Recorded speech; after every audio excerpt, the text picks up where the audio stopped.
Отаму сметаат дека голем дел од услужните дејности од Полошко трпат големи економски последици. Градоначалничката на Тетово Теута Арифи истакна дека новата влада треба да размисли за нови сет на мерки. Последиците на пандемијата врз економијата во градот се огромни. Фактички тоа го покажуваат сите бројки.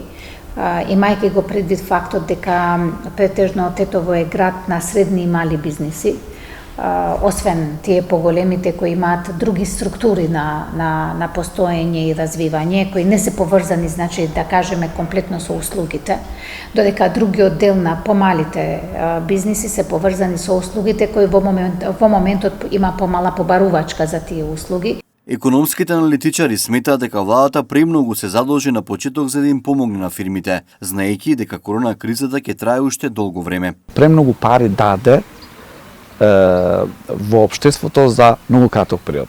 Ако се случи, гледате, за тоа нели имаме ситуација ослободување, затоа што државата веќе не може да издржи да и помогне на економијата.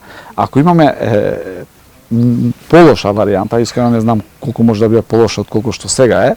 Ако имаме многу полоша варијанта на есена и понатаму, не знам сега како ние ќе му помогнеме на нашата економија, на нашите бизнеси. Дополнително економијата во Полошко ќе трпи уште поголеми последици поради недоаѓањето на печелбарите кои трошеа големи суми на пари, додека престојуваа во својот роден крај за време на летниот одмор.